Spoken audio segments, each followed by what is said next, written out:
Assalamualaikum warahmatullahi wabarakatuh. Perkenalkan, nama saya Anissa Fadila, Stambuk A22120005 dari Program Studi Pendidikan Biologi Fakultas Keguruan dan Ilmu Pendidikan. Identitas asisten atas nama K. Selmiati Kondolele, Stambuk A251180056. Kali ini saya akan membahas materi tentang Praktikum Kimia Dasar Percobaan 1 dengan judul Pengenalan Alat dan K3. Tujuan dari percobaan ini ada 3. Yang pertama, mengidentifikasi berbagai macam alat dan menggunakannya dengan baik. 2. Mengenalkan peralatan kesehatan dan keselamatan kerja atau K3 di laboratorium. Dan yang ketiga, mampu menggunakan peralatan K3 di laboratorium dengan benar. Kemudian kita masuk ke pembahasan pertama, yaitu pengenalan 10 alat dan fungsinya yang digunakan dalam melakukan praktikum di dalam laboratorium. Yang pertama, ada gelas kimia, berfungsi sebagai wadah untuk mencampurkan suatu larutan, dapat pula digunakan sebagai wadah penampung larutan, dan dapat digunakan sebagai wadah memanaskan suatu larutan. Yang kedua, ada gelas ukur, digunakan untuk mengukur suatu volume larutan. Yang ketiga, ada Erlenmeyer, berfungsi sebagai wadah untuk menyimpan titran pada saat titrasi dan sebagai wadah untuk filtrat pada saat menyaring serta sebagai wadah untuk memanaskan suatu sampel. Yang keempat ada tabung reaksi, berfungsi untuk mereaksikan 2 larutan atau lebih dan untuk memanaskan larutan. Yang kelima ada rak tabung reaksi, berfungsi untuk menyimpan tabung reaksi.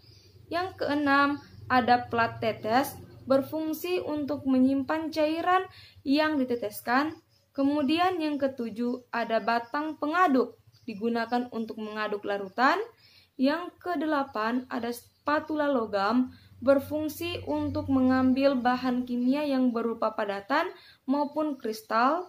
Yang kesembilan ada termometer, berfungsi untuk mengukur suhu suatu larutan.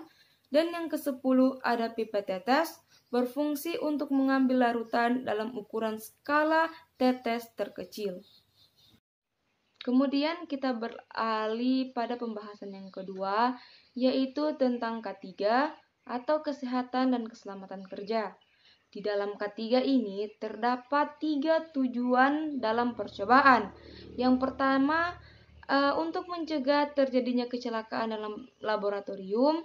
Yang kedua, mengontrol bahan yang mudah terbakar dan beracun.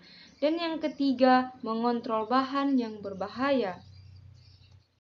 Kemudian di dalam K3 ini terdapat 5 alat yang digunakan. Yang pertama ada jas laboratorium yang berfungsi agar kita terhindar dari cipratan atau percikan bahan-bahan kimia. Yang kedua ada masker, berfungsi untuk melindungi hidung dan mulut dari zat-zat kimia yang berbahaya. Yang ketiga ada sepatu, berfungsi untuk keselamatan kerja yang tahan api dan tekanan tertentu. Yang keempat ada kacamata, berfungsi untuk melindungi mata dari percikan bahan kimia atau reaksi kimia berbahaya. Kemudian yang kelima ada sarung tangan, berfungsi untuk melindungi tangan dari ceceran atau percikan dari larutan kimia yang berbahaya.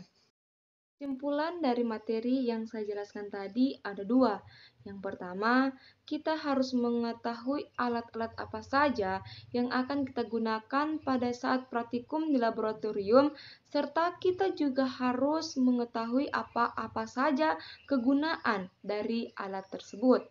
Kemudian yang kedua, dalam melaksanakan praktikum, kita harus mengetahui pula tentang K3, yaitu kesehatan dan keselamatan kerja. Sekian pemaparan materi dari saya tentang pengenalan alat dan K3. Kurang dan lebihnya saya mohon maaf. Wabillahi taufiq wal hidayah. Wassalamualaikum warahmatullahi wabarakatuh.